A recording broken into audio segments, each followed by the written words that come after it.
Raziel, guide my words, guide my wisdom, guide the wisdom of the ages within me. Agios Sectinus, ladies and gentlemen. It is your favorite dark sorcerer here, Angelus, son of Abaddon.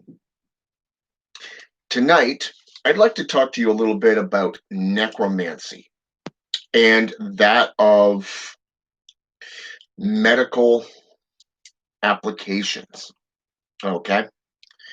Now, as most of you who have studied the black arts know, necromancy has a long and rich history. At some points in history, especially over the last 1,000 years, it has been associated with both shamanism and vampiric practices, depending on where you are in the world. From, say, European traditions to that of, let's just say, world over. Okay? Greek has two definitions, Nicaea and necromancy. Nicaea was a practice that was closely associated with shamanism. And what's ironic about this is that they all shared, both of these two practices, these two respected practices, shared the same tools, the same products even. Hey, Brother John, what's going on? And it's ironic because of the fact that the only thing that separates these two practices are the methods that were deployed while using them. Okay? And then you have the Nicaea was one of those ones that deals with both chiromancy and necromantic rites. Okay, it used herbs and conjurations. Okay. Now, what's ironic about this is that they used a lot of things like hellebore or white oleander, yarrow, or even amber for that matter. Okay. And these are just certain plants that can be utilized. A lot of them were poisonous, but in the right doses and alchemical breakdowns of their components, you could easily make this into a chiromantic concoction, an elixir, okay, to help you become more in tune with the spiritual essence of Da'ath, the death essence, especially if you're going to be working with the dead. But it does come down to the type of spirits that you're working with. Okay, if you're working with a god such as Anubis or Freya, maybe even Hecate or Hell, okay, you want to use a different approach. But still, it's still the same techniques are employed. Now, necromancy was derived from out of the Greek definition of divination by the dead. Okay, this is, according to Francis Barrett, associated with both conjuration and rejuvenation. Conjuration of spirits has been used for 1,000 years. Okay, 1,000 years, going all the way back to the 10th century. Here we see a bag full of smelly herbs in the triangle of evocation. Can you guess what those are? Think about it. What did I just say? Yarrow, hellebore or hellbane, even wolfsbane. Okay, things that were poisonous, things that were associated with the dead or the spirits.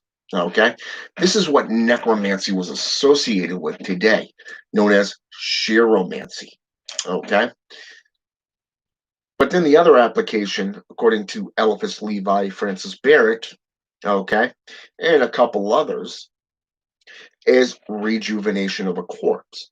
Now, a lot of people, when they say, okay, rejuvenation of a corpse, let's do this or that, let's try drugs, let's try, electrocution, let's go Frankenstein's monster, something out of Hollywood produced propaganda. Well, what if I told you that wasn't far from the truth? especially here in America. Okay? Remember those little 13 little colonies? Think about this for just a minute.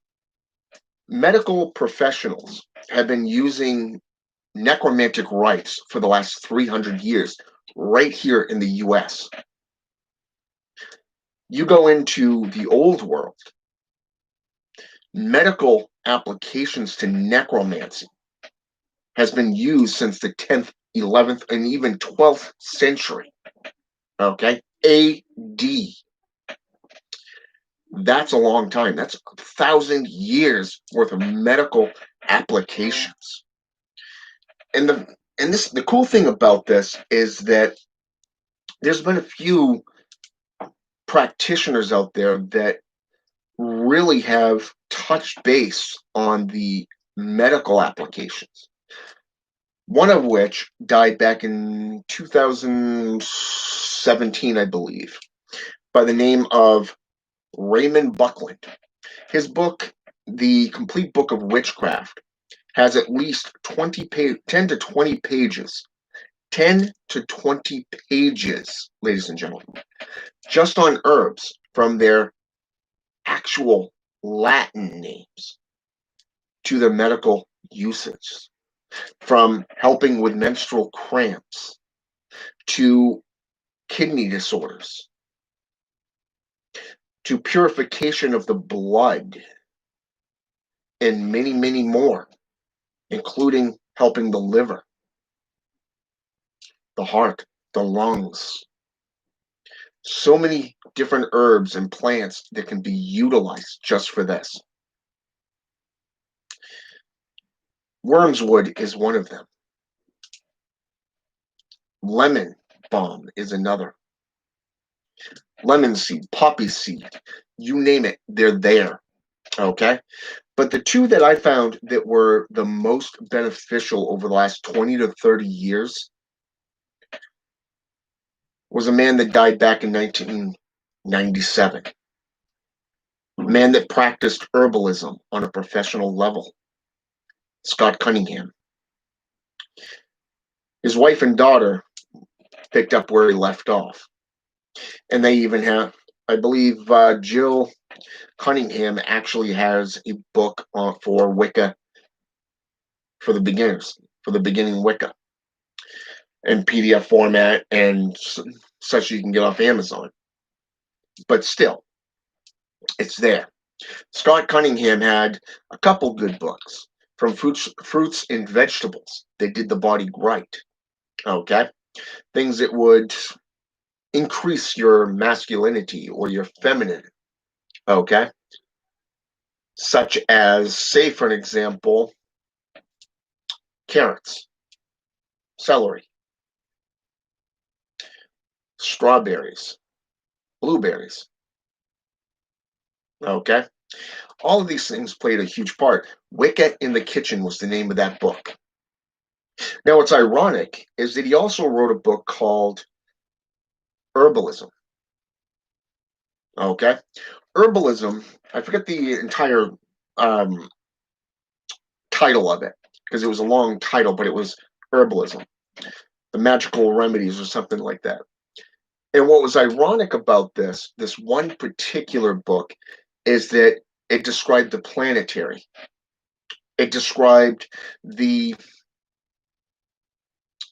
masculine and the feminine properties to it, to each plant, each usage from a magical perspective. And it goes on beyond that too. It goes into its properties and usage, such as for protection or even wards against certain things like cancers. Okay, which is kind of ironic since Scott Cunningham actually died of cancer. That was kind of funny, but still ironic. But the best book that I found by him is the Encyclopedia of Herbs and Herbalism. Best book out there on herbs. He defines them, he draws them, he drew each one of these flowers and what they look like. Very, very impressive. Okay. Now, another good one is Paul Huzon. he wrote a book on herbalism. Okay, and it was very, well, let's just say it wasn't in depth as Scott Cunningham or that of Raymond Buckland, but it had a lot of good stuff in there. There was a lot of mumbo jumbo. I kind of got bored reading it a little bit, to say the least. It was more, to me, it was more British. Okay, a little stuffy, but still. Um, when you flip through the pages and you get to the flowers and the plants, he really did an awesome job, though, when he got to that point. And I have to recommend him to all of you if you're interested in herbs and herbalism. Okay, just take a few minutes and think about everything that you'd be spending hundreds of thousands of dollars on by going to medical professionals. You want purification of the blood? You want to prevent gallbladder and kidney stones? Lemon juice. You want to get rid of gout? Apple juice. Something with a form of a citric acid in it. Aspartame-based acerbic. Okay? These things will break down the plaque that builds up in your joints. Okay? And it's pretty cool to see how this stuff does this.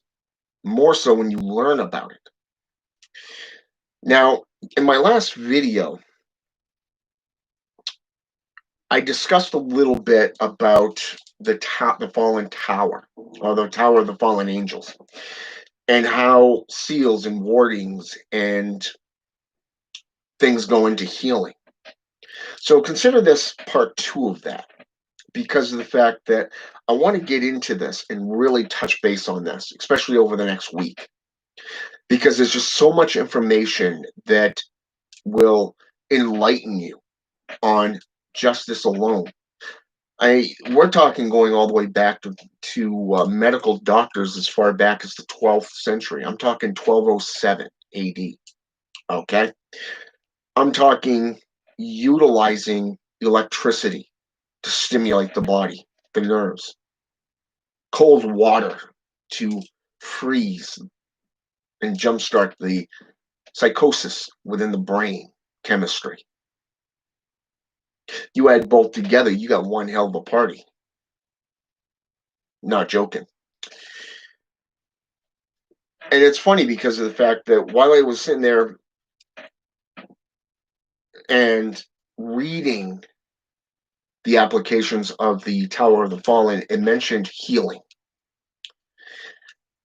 And since I've been studying necromancy over the last 6 months on a professional level, okay, I've been delving into the towers of the Mazajira for a year and a half. You know, we're dealing with a year and 7 months now, okay, because it's the 7th month of the 2nd year. You're learning about all the herbs that were put into the Black scriptures, okay, things that can be employed within the rites of the 13 tongues, the invocations of these beings, okay, from the left-hand path, okay, the grimoire of the Cabal, but also the seals and the signs, the sigils put forth out of profane seals. They utilize things like blood and bones and stuff like that. You got seals that not only protect you, things that will divert energy, currents even, away from you. So what I'm going to be doing over the next week is I'm going to be bringing a whole bunch of this stuff to you right here live, okay? So that you can ask questions and that you can really delve deep into herbalism and possibly even become an herbalist yourself, okay?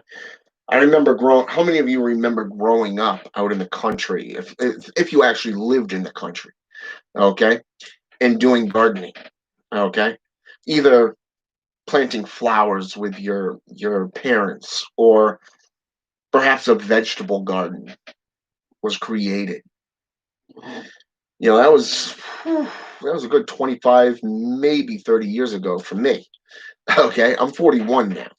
Okay, I was a kid. I was in junior high, if not elementary school, last time my folks had a garden.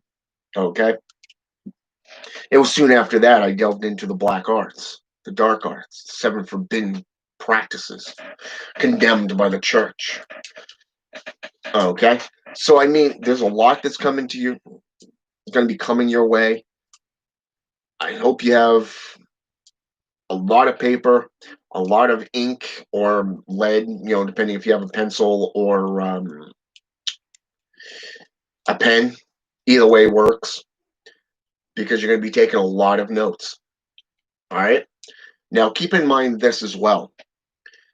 I won't just be bringing you things that are poisonous. I will also be bringing you things that are beneficial that will heal you. Remember Nicholas Remy's book of demonology? Chapter 1 has 3 powders. We know that herbs have been used to create oleums. We know that they have been created as poisons, even, but also medications. This is the stuff I'm going to be bringing to you right here, live, okay, over the next week. So keep that in mind and keep a lookout. All right. With that said, have a good night, and until next time.